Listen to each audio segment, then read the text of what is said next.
Howdy everybody, doing a bit of a longer video today, this time on compost tea, jadam, comfrey tea, swamp water, Dave's fetid swamp water, lots of names for this. It's a very simple technique for making your own fertilizer. It comes with quite a few caveats, one of them being that you're probably not getting a lot of nutrients that don't already exist in some amount on your site. Part of how you get around that is using deep tap-rooted nutrient accumulators, things that go really deep and dig up stuff that your topsoil might be missing. Comfrey's a great one, sunflower's a great one, lots of great options. You need something like that to mine up things from deep down, or bring in nutrients from somewhere else. A good example of that could be if you've got a pond somewhere that you know isn't getting sprayed with any chemicals.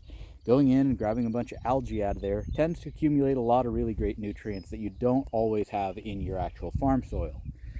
So outside of that though, this just about always will give you lots of nitrogen, because every time it rains, nitrogen gets knocked out of the air and falls to the earth where the plants can use it.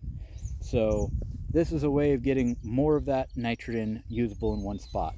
In fact, this front bucket is some that's been sitting around for a year. It is best to dilute that down to like 10:9 ratio. So fill up a gallon jug or a gallon watering can with just about, 1/10 of the jug, that stuff, and then fill the rest with water and water your plants with it. You're fertigating, you're adding fertilizer and water at once. Or you can apply a little less diluted solution during the rain so that it continues to wash in by the rain. There's a couple ways to use it, but always make sure you dilute it because it can burn your plant roots. It's that powerful. So, great stuff though. It does stink. It absolutely stinks to deal with this stuff. So keep that in mind, but that's not necessarily a problem as long as you're prepared for it. The biggest thing I find is that if it touches your skin, it sinks into your skin and you will stink in that spot for days. So either wear gloves or just be ready to be stinky. I just kind of deal with it. So the furthest bucket, I'm going to bring a little closer. Oh, I've already got it mostly full of water, so it's heavy. I didn't want to waste a bunch of time actually making the solution. But here's comfrey flowers and comfrey leaves and comfrey stalks, some old garden giant mushrooms that are past the point of being worth eating, apples that were infected with some kind of infestation. I believe something's boring into them, so I'm trying to cut back on the infestation issue by culling as much damaged fruit as I can. This thing's about half full of that. And then I've got this weed that's been coming up in here.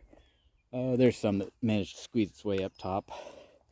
I believe it's in the morning glory or sweet potato family based on the flowers, but it just seems to root everywhere, and it's made itself a real nuisance. So I filled about half this thing with that stuff. You don't need nearly this much material either. You can make this with about, I don't know, half a bucket, a third of a bucket, and it'll still work just fine. So I've really overloaded this batch, but that's not really a problem either. So I made that, and as far as water, your best bet is to use rainwater, creek water, something natural, something local. You can get away with well water. I've made it with well water before, as long as I have an inoculant. And in this case, I just dunked it in my little bitty, like 140-gallon pond I put in a few years ago. It's just full of rainwater pretty much. So just standard water, doesn't need to be all that clean. You just don't want it to be absolutely filthy.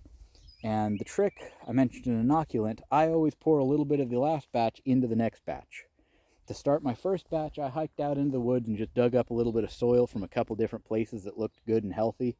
Just old rotting leaf material, things like that. Natural decay that doesn't stink, doesn't seem out of the ordinary. That's the sort of thing that you should be aiming for with this stuff. So the next thing I'm going to show you is how I inoculate, which is dead simple, not all that complex. I'll zoom you back out for it though. All I'm going to do is pop the cap on the old, pour some in. Oh, looks like the old has been at it for a long time. I knew I made it last year, but it's got some old algae on top, and just old stuff. But pour a little bit off the top, some of the clearer stuff, and then I rotate it back and forth in my hand. Really stir up the sediment. If you've ever drank like kombucha or anything like that, I'm trying to get a lot of the bacterial growth from the bottom up and into the mix. There we go. Get it up nice and close to the top. I still have a whole lot in there. It was only 2/3 full to begin with, and now that's inoculated and ready to go. So this stuff, I wouldn't necessarily put it on salad greens or anything like that, anything that I'm eating outright, but it works great on trees, it works great on young growth, asparagus. See, I've even got some some strawberries starting to pick up in there. I've doused them in that sometimes. Rhubarb absolutely loves this stuff. So it's got all kinds of uses, super high nitrogen, decent on other things, especially depending on what you've put in with it to really bump up the amount of those other things present. So it's a really, really great thing to have around. Oh, little side note, I just spotted something up in the tree. There it is, if I can get it to focus on that. That is one of our native Carolina mantis pods. So that's going to be some nice praying mantises out here. And I'm just filming this underneath one of my apple trees, rhubarb, sea kale in bloom over there. You know, just usual enjoyable part of what I do out here. But I thought I'd share this with everybody. I should give a little disclaimer at the end.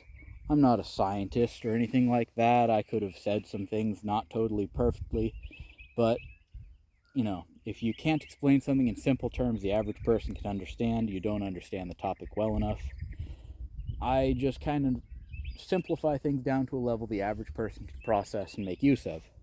That's how I try to operate. So hopefully this was easy to understand, and while it might not be perfectly accurate in all scientific senses, it's accurate enough that it should help you out in your garden.